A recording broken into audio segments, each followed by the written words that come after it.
коллеги критиков. Каждый из нас, поскольку сразу сделал объявление, в буклет это не вошло, я не знаю, все ли знают, что еще будет спектакль Набережно-Челнинского театра в ночь лунного затмения на малой сцене, в 6 он начнется, а в 7 начнется другой спектакль. И я, конечно, понимаю, что так рекомендовать нехорошо, но, может быть, кто-то посмотрит часть этого спектакля, кто-то пойдет, это нормально. Я думаю, в рамках фестиваля его показывать. Только очень тихо, шепоткана. У нас мы буквально по несколько минут, друзья, да, для того, чтобы оставить больше времени, мы позвали руководителей театра, не только журналистов здесь, чтобы это была не просто какая-то пресс-конференция, а еще и какой-то круглый стол, обмен мнениями, предложениями, какие-то недочеты вы нам скажете, какие-то, может быть, пожелания будут и так далее. Да? Вот в таком ключе я предлагаю нам выступить, коллеги, и первым словом я предоставляю петербургскому театральному критику, арт-директору многих фестивалей, Пушкинского, Псковского фестиваля, фестиваля «Арт-миграция», фестиваля «Прорыв», премии «Прорыв» и фестиваля «Точка доступа». Андрей Пронин. Я начинаю, я думал, что как-то будет обозначена структура, и мы будем говорить, нам будет даваться какая-то тема отдельная, потому что сложно, значит. Но что буду так вот рублено, да? Во-первых, огромное спасибо организаторам за этот праздник театра, это очень содержательно. В какие-то регионы не доехать ни критикам, ни простым казанцам, которые были участниками этого фестиваля, да? Ни вам, представителям театров. И что в Якутии не очень хорошо известны казахские, скажем, спектакли, а в Хакасии, наверное, не очень хорошо известны спектакли из Татарстана и Башкортостана. Поэтому замечательно, что этот фестиваль есть и что он состоялся. И замечательно, что были показаны не рядовые, а достаточно сильные работы. И, конечно, панорама якутского театра, которая на этом фестивале была предъявлена, в очередной раз доказала нам, что якутский театр – это очень сильное, очень яркое явление. Да? И феномен Сергея Потапова, который здесь был представлен не только спектаклем в Саха-театре, но и спектаклем, который был поставлен им в театре Читлиген, и спектаклем, который был поставлен им в Астане. Вот хочу сказать, что на меня лично, как в скобках отмечу, уровень труппы Астанинского театра произвел очень благоприятное впечатление. То есть театр, судя по всему, хороший, я его не очень хорошо знаю. Да? И вот эстонский спектакль сегодня будет Потапова. Все это, конечно, говорит о том, что мы имеем дело с крупным очень художником, мастерство которого уже вышло даже за рамки якутской нации и за рамки тюркского ареала, тюркской айкумены.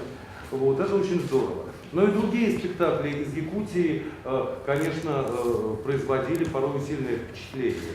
И, если я не ошибаюсь, Алексей Павлов, да, исполнитель главной роли в спектакле Карла Сагучева «Король умирает», это, конечно, одна из самых сильных была актерских работ на фестивале.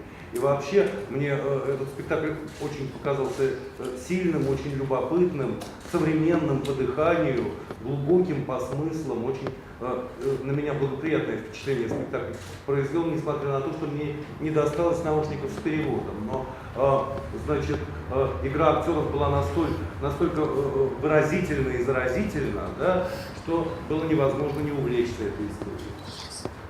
Затем Валентина Романова, которая, значит, показала мой полет, да, удивительная совершенно по таланту актрисы, удивительная музыкальность, удивительная сила темперамента.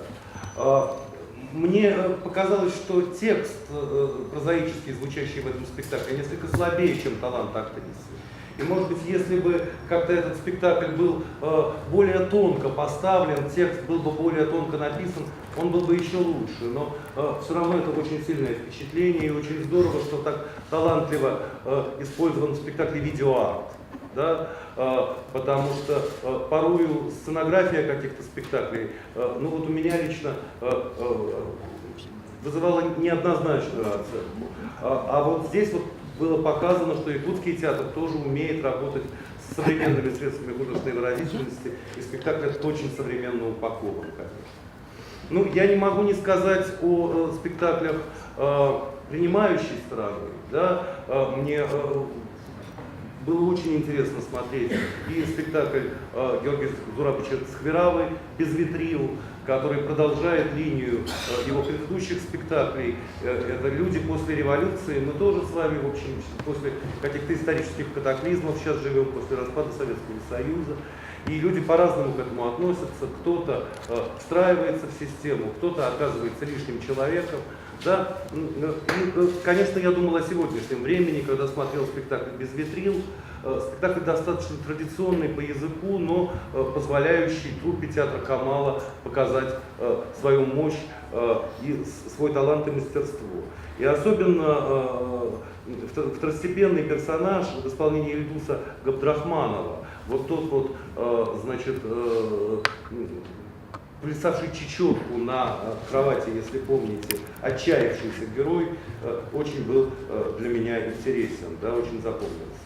Что касается спектакля «Антигона» Фарида Бекчентаева, он, видите, показывает, что этнический театр, национальный театр вполне может работать и в такой вот модели европейского, элегантного, холодноватого театра. И этот спектакль был вполне на уровне европейских стандартов, и совершенно выдающаяся роль Олега Ханова, который играл с таким актерским покоем, с внутренней расслабленностью, не выдавливая, не крича, абсолютно достоверно. Да? И все это не мешало музыкальности, пластической партитуры спектакля. Да? Он сценографически великолепно обеспечен. Он сложный по посылу, его можно разнообразно читать, этот спектакль. И при всем при этом он нисколько не претенциозен. Он не навязывает каких-то многозначительных символов зрителю. Он легок, прозрачен, не длинен. Замечательный спектакль, очень яркое впечатление. Вот. Обо всех не смогу сказать. Андрей, да, уже немножечко. Да, наверное, если что, то потом еще скажу. Да, какие-то вопросы могут быть. Я хочу передать слово доценту ГИТИС, театральному критику, неоднократному члену экспертного совета его председателю, члену жюри Национальной театральной премии и фестиваля «Золотая маска» Алене Карась. Здравствуйте, здравствуйте. И я очень тоже рада, я должна сказать эти слова, очень благодарна и рада тому, что оказалась на фестивале «Навруз». Я всегда знала, какой это важный фестиваль. Я была на фестивале как бы год назад, когда это была лаборатория. И, конечно, всегда очень хотела посмотреть фестиваль целиком, потому что мы сегодня очень ясно понимаем, до какой степени в культуре, в нашем сознании важно смотреть на вещи не из центра. И, собственно, где он теперь, этот центр, мы совсем не понимаем. Я говорю сейчас не столько о политическом, географическом, сколько о философском, если хотите, размере этого сюжета. И то, что ты видишь, огромный мир, невероятно представленный. Вообще это, конечно, мирового уровня фестиваль. И не случайно здесь и вот есть иностранные гости, да, и не только эстонский театр, но и там вот представители венгерского театра. И это неоднократно, это правильно. У нас будет польский театр. Да, это правильно, это очень правильно. Мне кажется, что вообще вот это может быть не прямо связанное с тюркоязычным миром, представительство каких-то иных театральных культур здесь очень разумно и правильно. Во-первых, просто люди должны это видеть, потому что производит сильное впечатление. Сильное впечатление самого разного свойства. Но я бы хотела выделить коротко ту тему, которая меня глубоко как-то взволновало на этом фестивале. Все мы знаем действительно, благодаря этому фестивалю еще раз убедились действительно в каком-то феноменальном явлении якутского театра, как мощно и сильно он развивается в последние десятилетия, хотя, в общем, и в советские годы, что называется, был отмечен выдающимися достижениями того же Борисова, да, и не только. Но, тем не менее, сегодня это очень мощное явление, мы это видим. И И с другой стороны, вот театр татарский, и прежде всего театр Камала, но и вообще и татарский театр в целом, как он представлен на этом фестивале, развивается, я бы сказала, очень сильно, как бы выбрал другой путь, я бы так сказала. Да? То есть мы видим, что якутский театр выбирает в большой степени сегодня путь по уникальной, мне кажется, в мировой практике, путь создания, синтезирования национальной театральной традиции, которой как бы не было, да, но она на наших глазах появляется как именно традиционный театр, тот самый, который заложен где-то в бессознательном якутского народа, но никогда не был явлен. И вот на наших глазах он разворачивается в виде этого феноменального опыта построения театра Олонхо в виде музыкального, кукольного, драматического, да, как бы своего извода, да. И это абсолютно феноменальное явление, на мой взгляд.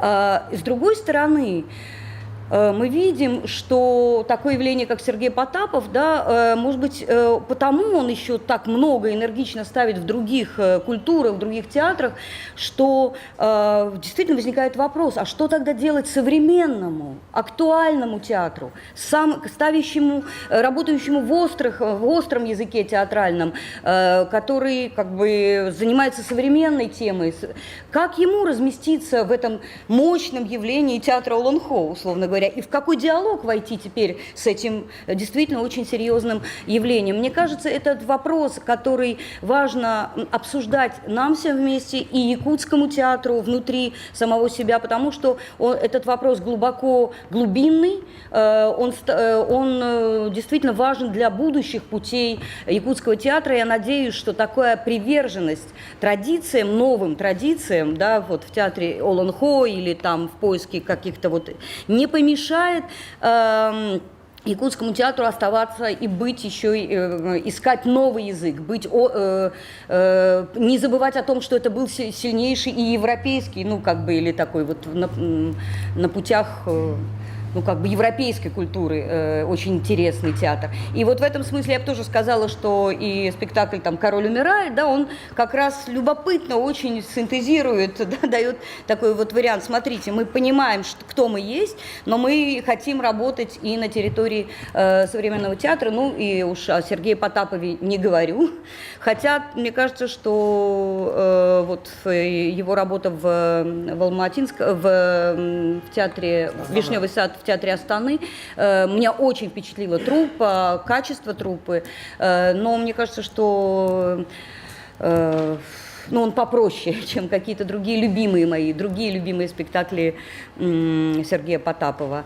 Но это, так сказать, частный случай. Я поспорю.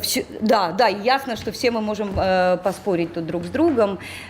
Вот, и в этом смысле, мне кажется, что то, что продолжает необыкновенным усилием своей какой-то и харизмы, и режиссерского дарования, продолжает Фарид Бекчентаев делать в татарском театре. Ну, не только он, но вот он... И в башкирском, конечно. Ну, то есть его, да, и то, что вот его спектакль, который мы видели в Уфе, по-моему, это тоже замечательно важный опыт настаивания на рафинированном, сложном языке европейского, скажем, или там, да, театра. И меня очень глубоко поразил спектакль «Антигона», причем он входил медленно, мне казалось, что я совсем не смогу его принять вначале почему-то, но к финалу я была абсолютно сражена, особенно этим феноменальным тоже диалогом между Крионом и Антигоной, который длился... Я не знаю, кто-то засекал это время, может быть, Олег Ханов знает, сколько длится эта самая большая сцена. 32 минуты. Это... Вот держать 32 минуты диалог, такого уровня, в который мы все дальше и дальше вплываем, это я вам скажу, ну просто вот снимаю шляпу, платочек, я не знаю, чепчик бросаю, ну в общем в восторге, аплодисменты. И это тоже, конечно, потрясающе. И с другой стороны, мне кажется, что очень важное, последнее, что я скажу, но тоже для меня важнейшее явление этого фестиваля, что Георгий Цхирава, режиссер другой культуры совсем, приезжает в театр Камала и ставит здесь спектакль, который, по-моему, вам по-новому предлагает татарской публике, культуре прочтение своего же классика. Это и именно из-за того, что он как бы из другого мира пришел, он какие-то вещи, по-моему, очень сильно как бы подчеркнул в прекрасной пьесе татарской. С другой стороны, мы видим, как великолепно в Уфе, да, работает, то есть поработал Фарид Бекчентаев. То есть когда можно и опыт Сергея Потапова тоже говорит о том, да, насколько потрясающе, когда мы можем посмотреть на себя другими глазами, чужими глазами. Это нам всем очень важно, это способствует, по-моему, любви, которой нам всем не хватает и которой мы так ищем, чтобы понять, что же происходит в каждом из нас. Вот. И это очень сильный опыт, который здесь проявился, по-моему, очень интересно, очень красиво. Спасибо большое. Спасибо, Алена. Слово Александру Александровичу Вислову, театральному критику из Москвы, организатору, куратору театрального искусства и тоже также неоднократному члену жюри. Спасибо большое. Ну, сложно говорить после такого замечательного, проникновенного спича Алены Карась. Тост, фактически в жанре тоста. Да, в жанре тоста, да, прекрасно в жанре тоста. Мы запомним этот вечер. Значит, дорогие друзья, во-первых, есть фестивали и фестивали, да, я довольно много езжу по самым разным фестивалям, и вот должен сказать, что, перефразируя одну из реплик спектакля, который мы только что увидели, «Журавли», могу сказать, что дни, проведенные на Наврузе, это относится к лучшим страницам моей жизни. Безусловно, я могу это сказать, потому что это не просто красивые слова, не просто дань вежливости.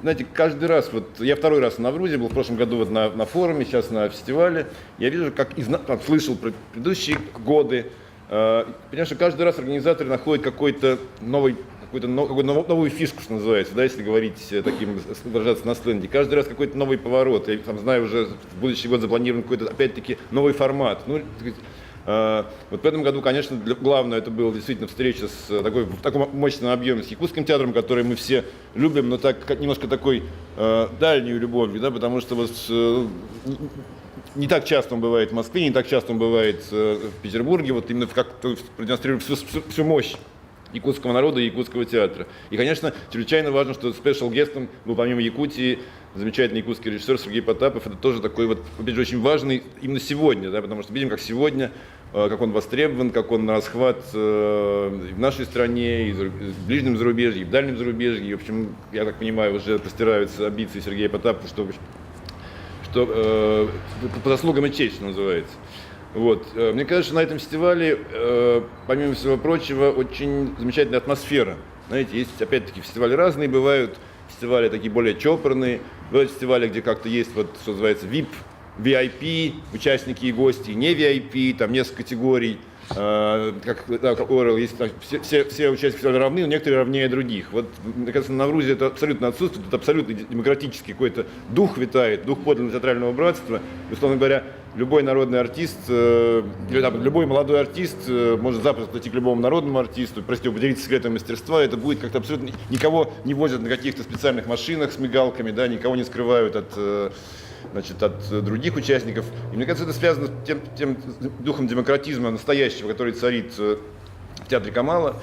Я тут могу со всей ответственностью заявить, что это действительно такой вроде бы солидный, один из столпов, может быть, один из главных столпов нашего национального театра в России. Вот он, тем не менее, благодаря тому, что тут такие прекрасные люди у руля, и у витрил этого театра стоят, вот этот дух подлинного демократического театрального братства, он, конечно, чрезвычайно важен, как мне кажется.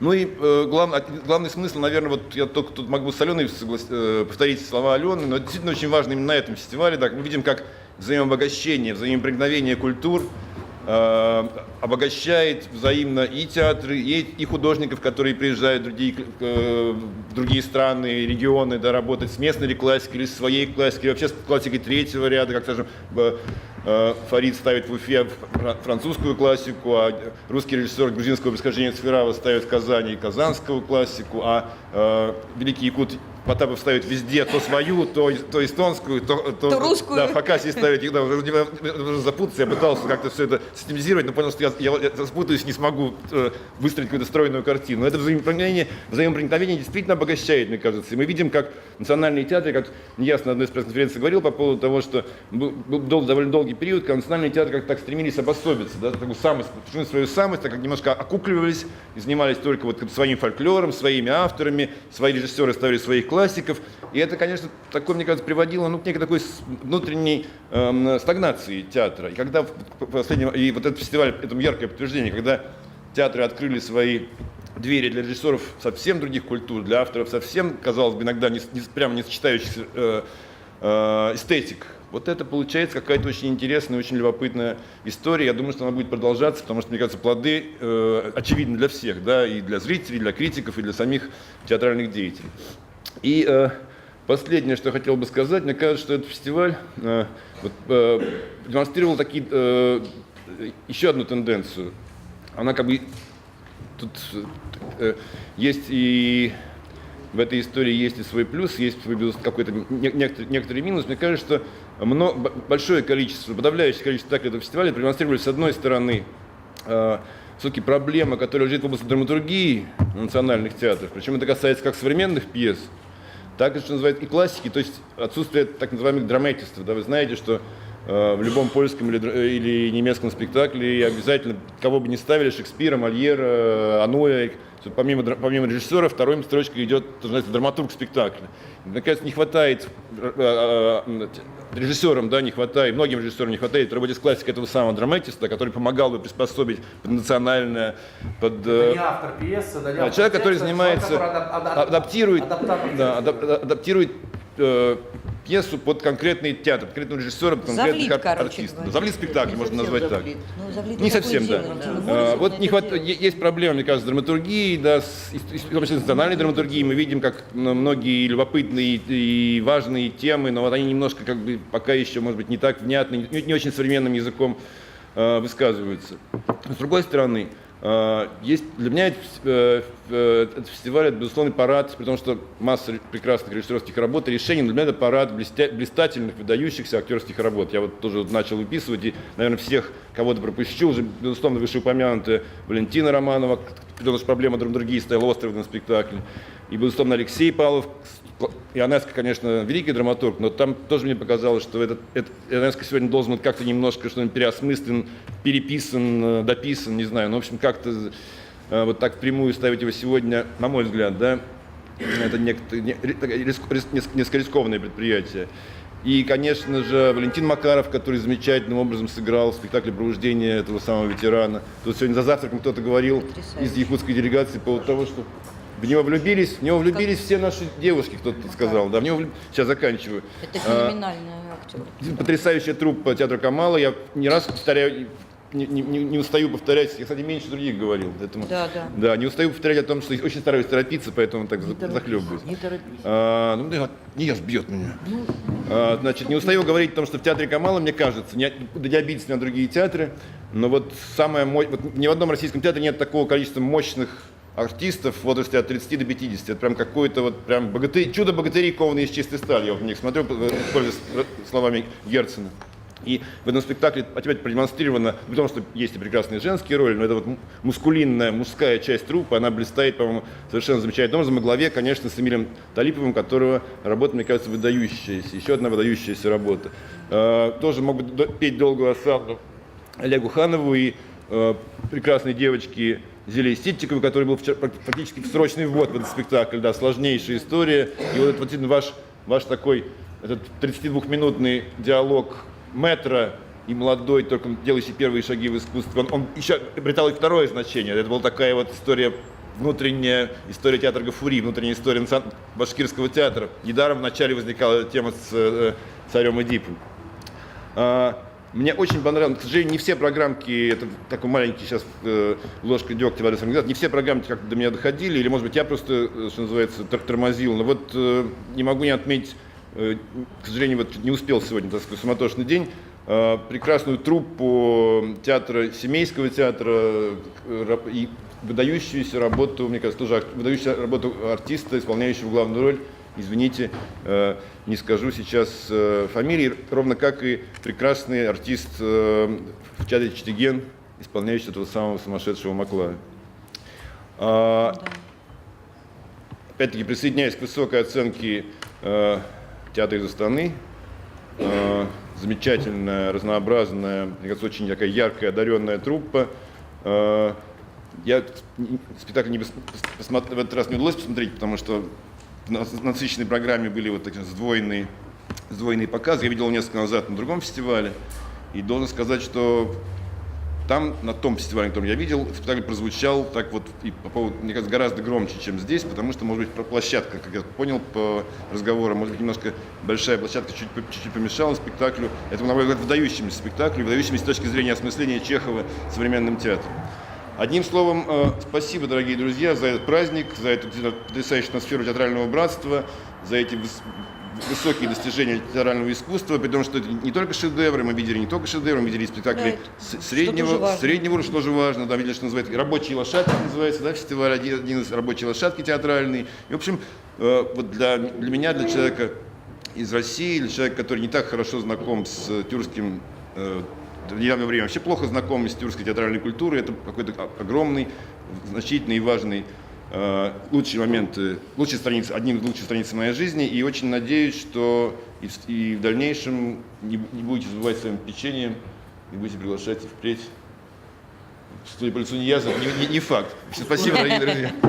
Прежде чем передать слово Татьяне Николаевне Цехановец, театральному критику, педагогу из Перми, члену экспертного совета Маски этого года, я хочу коллегам сказать, я не даю вам толком высказаться по одной простой причине. Еще очень хочется услышать театр, их мнение, а у нас все спрессовано, мгновение спрессовано в годах, столетия и так далее. Это, к сожалению, будет преследовать нас всегда. Мы никогда не будем с холодным носом существовать на Наврузе, пока я жив. Так, ну мне практически уже ничего не оставили, мои коллеги. Я не хочу присоединяться, потому что это скучно. Я скажу просто вот о том, что для меня было самым важным на этом фестивале. Во-первых, я впервые в Казани. Я была потрясена этим городом, насколько это было возможно. У меня была всего полуторачасовая прогулка по Казани, больше не удалось.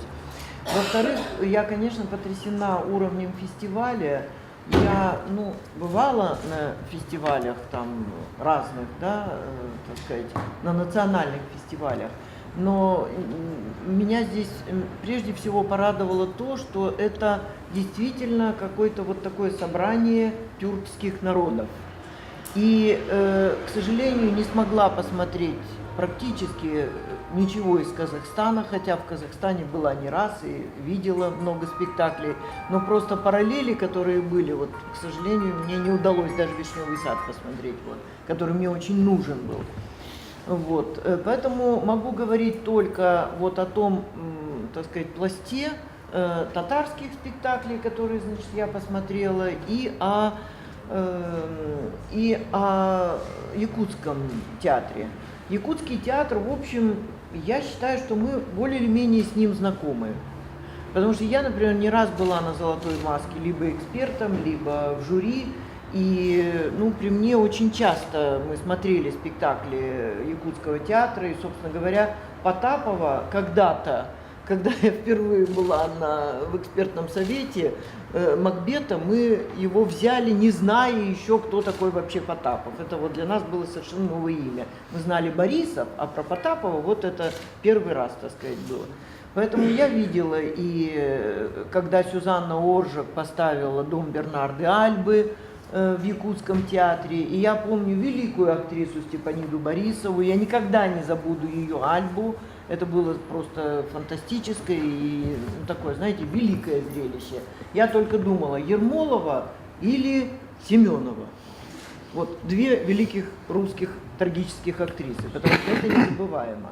И вот посмотреть вот эту вот мощную такую панораму якутских спектаклей, это, конечно, здорово, потому что один ты спектакль видел там 15 лет назад, другой там 10 лет назад, там у Таганки недавно в Москву приезжали, а здесь ты фактически вот видишь вот все, что сейчас, может быть, не все, что может представить якутский театр, но как бы, ну, видимо, вершинные какие-то достижения.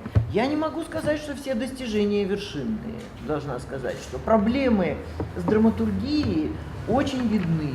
Вот. Видны проблемы с репертуаром, потому что не может, на мой взгляд, театр национальный развиваться только по линии национального эпоса. То, что делает Борисовы, это замечательно, с театром Маланхо, с тем, что это и в куклах, это и, так сказать, это ищутся формы сию минуту, вот сейчас. Фактически создается новый театральный язык якутского эпоса. Вот. И это здорово.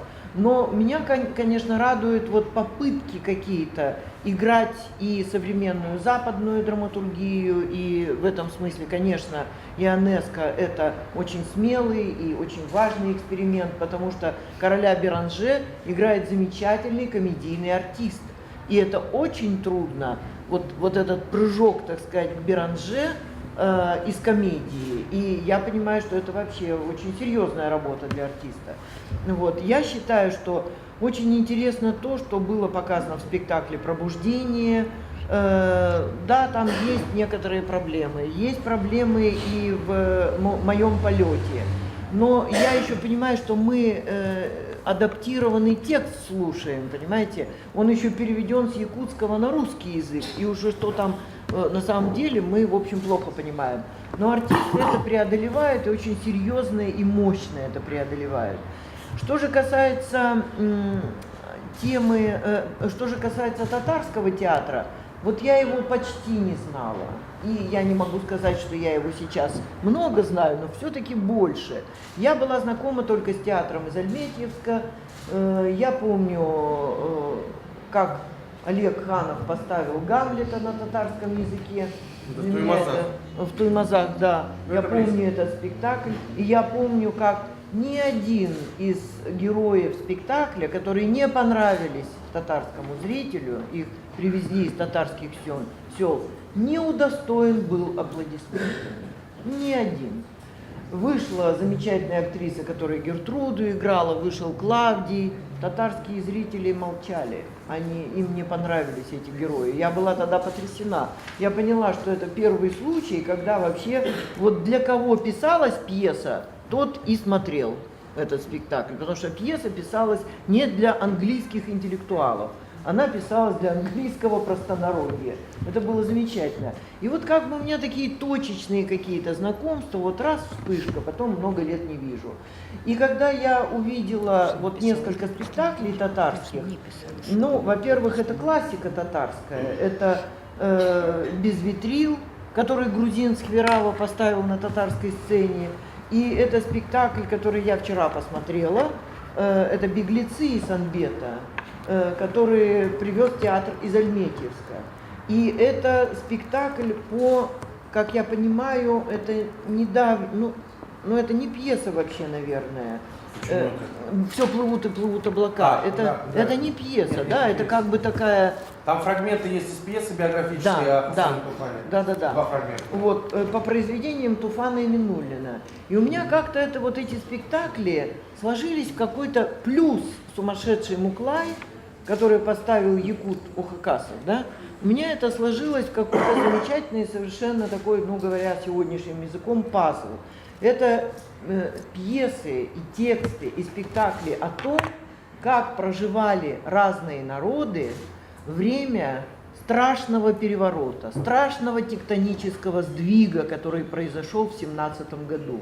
Понимаете, мне завидно, что вот русский народ сейчас почти не переживает вот это, понимаете? Я не видела ни одного спектакля пока, кроме «Губернатора», который поставлен не по пьесе, а поставлен по прекрасному рассказу, дореволюционному рассказу Андреева в БДТ. Я не видела спектаклей, которые бы пытались осмыслить вот этот страшный шаг, который сделала тогда страна. И мне страшно интересно было то, как осмысляется это в спектакле без витрил. Я совершенно не все принимаю в этом спектакле, мне там не все кажется совершенным. Вот, мне не все кажется совершенным и интересным в спектакле вчерашнем вот «Беглецы» Альметьевского театра. И при всем при этом я понимаю, что это очень серьезный шаг вот этих театров. Попытаться понять, что тогда произошло. И как выходить из этой ситуации, как выходить из этого тупика, в общем, в который нас всех загнали, понимаете? И это попытка понять свой путь, это попытка, оглядываясь на то, что происходило в 20-е годы, понять вообще, как жить дальше, в какой стране жить дальше. И вот для меня вот эти я бы сказала, социально-исторические спектакли, для меня это одна из самых важных составляющих фестиваля. Вот. Спасибо всем, не могу сказать обо всех. Антигону я видела на родной сцене, еще с прежней исполнительницей. Могу мечтать только о том, чтобы родившая Антигона сыграла ту Антигону, которая готова на подвиг. Да. Это очень важный момент. Вот. Спасибо. Спасибо. Спасибо, друзья. Я буквально скажу два слова, я не буду ничего говорить о фестивале, программа такая, какая есть. В ней не совсем все, чтобы мне хотелось видеть, чтобы нам хотелось видеть. Не всем удалось доехать. Отвалился прекрасный театр Кучур киргизский, отвалился прекрасный Ордынский театр. Есть финансовые причины, Алтай выпал и так далее. Что-то, например, лично я, как программный директор, например, хотел бы, может быть, чтобы знакомство людей, которые никогда не видели Тувинский театр, началось не с сегодняшнего спектакля, потому что он прекрасен по теме, но достаточно архаичен по форме. А Тувинский театр — это действительно один из мощнейших национальных театров России, и там тоже такие открытия. Я никогда не забуду, как хотя бы одного лишь короля Лира Тувинского, который с выдающейся работой, значит, актера, просто там все хорошие, два просто прекрасно. Но не все, иногда есть технические моменты, есть вещи, которые переигрываются прямо на ходу. Что было не так, простите, и рады будем услышать ваши какие-то пожелания. Сейчас я хочу сказать только одно. Обращение к директорам театров, к руководителям художественным, тем людям, которые их замещают здесь. Я очень прошу вас, все равно мы будем работать, все равно мы будем сотрудничать. В том составе, не в том составе. Я очень хочу довести до вас такую мысль, что вот был век актера в театре, был век режиссера, был век драматурга. Сегодня, похоже, век все-таки, в том числе театрального критика, даже в его кураторской ипостаси. Сегодня время куратора театрального искусства. Если о тебе не напишут, не расскажут, если тебя не выпишут на фестиваль, то о тебе никто не будет знать. Поэтому, я, конечно, понимаю всю абсурдность моих слов, обращенных к практикам театра. Тем не менее, очень вас прошу, не забывайте про программки, актуальные программки, где двойной состав подчеркнут галочкой, кто именно играет. Мы пишем статьи, нам надо делать обзоры, и вы просто обкрадываете свои коллективы, своих актеров, не привозя те или иные программки. Если нет у вас, бывает, что и такое, театр хороших денег нет совсем, напечатайте на формате А4, узнайте, кто критики, сколько их человек, и как в случае с театром, например, Семейский, не просто разложите где-то, а конкретно сначала дайте нужным людям, правильным, а потом уже всем остальным. Правда, здесь в данном случае никто не равен самому себе. Есть диспаритет, обусловленный просто практикой, фестивальной практикой.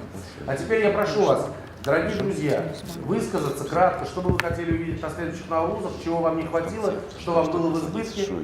Только прошу вас обойтись без комплиментарности и не говорить никаких спасибо, потому что все это лишнее, это мы сегодня сможем на банкете или кулуарно выслушать. Просто для того, чтобы... Или какие-то, может быть, у вас есть вопросы к критикам, или какие-то у вас есть вопросы к организаторам, вы можете их сейчас задать и что-то сказать, если есть такое желание. Да? Я бы хотела в контексте сказанного, потому что подчас известный спектакль делает критика. И меня изумляет, что никто из вас не сказал, уважаемые товарищи, о спектакле Ричард Критич «Дина Джамбай». потому что мне кажется, что это открытие вообще фестиваля подчас даже забывающим водопад. Вот, это первое. Второе желание, я бы хотела увидеть ее в следующем, на следующий раз еще, Дина, Джумабай. Посмотрим, Да, что она можно поставит. больше. Ничего для меня один спектакль не говорит. Вот поставит еще один хороший спектакль. Ну, потому что... Нет, я сказал, почему, что я сказал, что Все, давайте не оправдываться. Да нет, не Нет, я оправдываться, сказал, ну, нет, просто я почему? хотел- Можно же ответить сейчас. Насчет Дины очень интересно. В программке не было. Я был уверен, что это поставил какой-то серьезный мужчина, такой проживший жизнь, да, ну, такой мускулинный, мужской, такой серьезный. И вдруг, когда выясняется, что это поставила юная девушка, это тем более поразительно было для меня. Двойное поразительное открытие этого спектакля. Да, круто, но не было, к сожалению, не было программки. Мы все это узнали на пресс-конференции, да, слава богу, мы здесь все были. Нет, это нормально, это театр, который сейчас так очень активно, я так понимаю, развивается. Будет хороший спектакль, обязательно привезем. Никак не обделим. Тут никаких. Все зависит от того, потому что это же искусство, здесь невозможно постоянно нести золотые яйца. Да, еще, пожалуйста. Мне продолжение повторить Миникутик. Ну, сейчас вам покажет Олег Заскирович, повторит. Нет, потому что мы следующий фестиваль посвящаем башкирам, башкирским. Через какое-то количество фестивалей мы можем вернуться. Но это же не значит, что мы рвем наши связи с Якутией, да, Мария? Да? Мы также будем их звать на наши фестивали, в том составе, не в этом составе. Мне, как программному директору, очень хочется, ну, чтобы все представители всех театров понимали одну простую вещь. Я пришел работать на этот фестиваль, когда большинство спектаклей игралось в лучшем случае, когда полупустой зал считался аншлагом. Кому это нужно, какие-то театры, это было нужно только самим фестивальщикам. Только друг друга хотели смотреть гости фестиваля. Сейчас принципиально другая ситуация, ходит зритель. И мне хочется привести правду, вот мой дурацкий вкус там. Вы можете апеллировать к его отсутствию или там, к его недостатку, но я стараюсь сделать так, чтобы фестиваль был как можно более интересный, как можно более разносторонний. Поэтому кто-то приезжает, кто-то не приезжает, друзья мои, там режиссеры многие обижаются, почему-то не взял вас. Ну потому что, вот, ребята, ну не случилось. Жизнь не кончается. Театр это не спринт, это забег на долгую дистанцию. Еще увидимся. Есть у нас разные формы, есть разные фестивали. Мы сейчас пропагандируем у нас в республике фестивальное движение, потому что это очень важно. Потому что вот если в Уфе мне дадут слово, например, на Туганлыке, я прочитаю краткий доклад на тему фестиваль как инструмент раскрутки театра. Элементарно. Потому что это надо. Давайте еще. Я так готовился к сегодняшнему выступлению. Хотел столько сказать спасибо. А мне говорят, давайте без комплиментарности, по делу и так далее. Но не сказать спасибо, это как-то по-человечески нехорошо. Почему? Потому что работа Эльфира, как директора фестиваля, да, это я знаю, я это сейчас испытываю. Работа Фарида Рахатовича, как руководитель фестиваля, да, и Илья Зрауфович, как он сказал, программного директора, да, это заслуживает самых благодарных слов, ибо объединить то, о чем говорили наши уважаемые критики, театральное течение в национальных республиках, это очень дорого стоит. Еще одна отличительная черта, мне кажется, сегодняшнего фестиваля «Навроз» это то, что посвящено одной, ну, скажем так, одному менталитету, одной нации якутской. И я благодарю за великодушие и за просто дружественный, именно дружественный и братский подход к башкирскому театру, в связи со столетием которого следующий Навруз посвящен башкирскому театру. Я уже вижу радость наших театральных деятелей, которые будут представлены все наши театры, ну, скажем, со своими достойными спектаклями. Но и, конечно же, то, что будет проходить в сентябре в Уфе, это все равно есть логическое продолжение Навруза. То, о чем мы с вами в прошлом фестивале говорили, не Азарович, это сейчас обретает какие-то реальные черты. Самое важное, это не то, мы много говорим о братстве, мы много говорим о взаимном проникновении театральной культуры друг друга, но то, что происходит и чисто в материальном, финансовом, в организационном и так далее, в плане между двумя республиками, то есть Навруз перетекает в Тугандыр, это очень важный момент. Это вот действительно подлинные, живые корни и взаимопроникновения. Спасибо, спасибо, не озвучь, а спасибо. Спасибо.